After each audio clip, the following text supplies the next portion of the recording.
তোমরা কি কোনোদিনও সয়াবিনের এই আইটেমটা খেয়েছো? না খেয়ে থাকলে আজকের এই ভিডিওটা প্রথম থেকে শেষ অবধি স্কিপ না করে দেখতে থাকো। তো চলো আজকের এই ভিডিওটা শুরু করি। এদিকে প্রথমে আমি নিয়েছি 2 প্যাকেট সয়াবিন। তোমরা যে পরিমাণ বানাবে সেই পরিমাণ মতো কিন্তু সয়াবিনটা নিয়ে নেবে। আর এদিকে গ্যাসে বসিয়ে দিলাম গরম হওয়ার জন্য জল কিছুটা পরিমাণ, আর দিয়ে দিলাম তাতে লবণ। এটা ফুটতে থাকুক আর দেখে নিই বাকি উপকরণগুলো কি কি লাগছে। কিছুই না, জাস্ট শুধু পেঁয়াজ, আদা এবং কাঁচা লঙ্কা। জলটা ফুটে উঠেছে, এখন তাতে দিয়ে দেব সয়াবিনের বড়িগুলো। এটাকে খুব ভালো করে সেদ্ধ করে নেব। সেদ্ধ হয়ে গেলে তা কিন্তু গরম জল থেকে তুলে নিয়ে ঠান্ডা জলে ঠান্ডা করার জন্য রেখে দেব।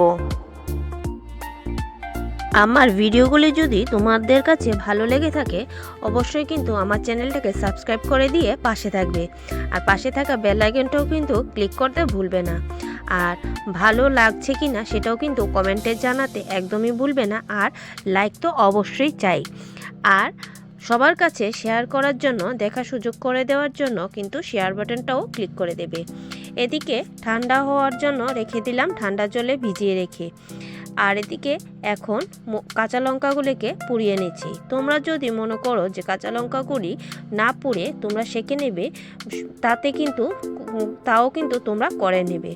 একটা কড়াইয়ে লঙ্কাগুলি শুকনো করে ভেজে নেবে।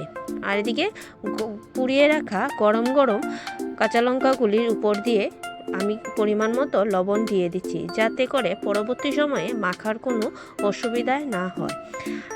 তারপর এদিকে আমি সয়াবিনগুলি ঠান্ডা হয়ে গেলে এটা থেকে খুব ভালোভাবে এইভাবে জলগুলি নিংড়ে আমি নিয়ে নেব একটা আলাদা জায়গা। এইভাবে সবগুলো জল আমি কিন্তু খুব ভালোভাবে নিংড়ে নিয়ে আমি জলগুলো ফেলে দেব। এদিকে সমস্তটা সয়াবিন থেকে আমি কিন্তু জলটা ভালো করে ঝরিয়ে রেখে দিলাম। আবার নিয়েছি এখন ফাইনাল টাচের জন্য লবণ দিয়ে রাখা লঙ্কাগুলি, আর নিয়েছি এদিকে পেঁয়াজ এবং আদা কুচিগুলি। এখন এটাকে মেখে নেব সবগুলো উপকরণ দিয়ে। তোমরা চাইলে কিন্তু হাত দিয়েও মাখতে পারো, আবার গ্লাস কিংবা কোনো কিছুর সাহায্যে কিন্তু এটাকে মেখে নিতে পারো। খুব ভালোভাবে এদিকে লঙ্কাগুলিকে লবণের সাথে একদম মেখে নেব। এদিকে লঙ্কাগুলি ম্যাশ করা হয়ে গেছে, এখন কিছুটা পরিমাণ আদা এবং পেঁয়াজ দিয়ে দেব। দিয়ে এখন লঙ্কাগুলোর সাথে কিন্তু মিশিয়ে নেব।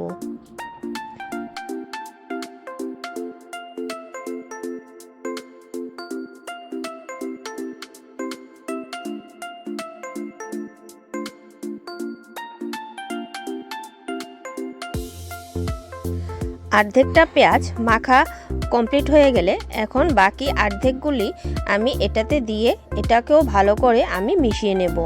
মনে রাখবে এই মাখার উপরেই কিন্তু এটার স্বাদটা ডিপেন্ড করছে। তোমরা যে পরিমাণে ঝাল ব্যবহার করতে চাও সে পরিমাণ কিন্তু ঝাল, পেঁয়াজ, আদা ব্যবহার করবে।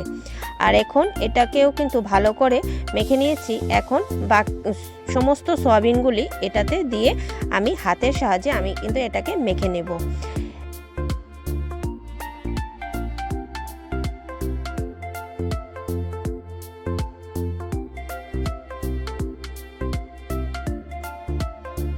তোমরা কারা কারা এই আইটেমটা আগে বাড়িতে বানিয়ে খেয়েছো সেগুলোও কিন্তু আমাকে কমেন্টে জানাতে একদমই ভুলবে না। আর তোমরা সয়াবিন দিয়ে আর কি কি রান্না জানো, কোন ধরনের বা কোন পদ্ধতিতে রান্নাটা জানো আমাকে কিন্তু অবশ্যই কমেন্টে জানাবে।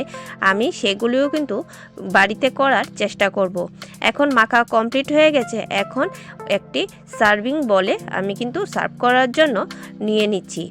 আর নিয়ে নেব ধোয়া উঠানো গরম গরম ভাতের সাথে সয়াবিনের এই দুর্দান্ত স্বাদের ভর্তাটা। তোমরা কিন্তু এটা অবশ্যই বাড়িতে ট্রাই করবে। তো দেখা হচ্ছে তোমাদের সঙ্গে অন্য কোনো ভিডিওতে। চলো আজকের জন্য এতটুকুই, টাটা।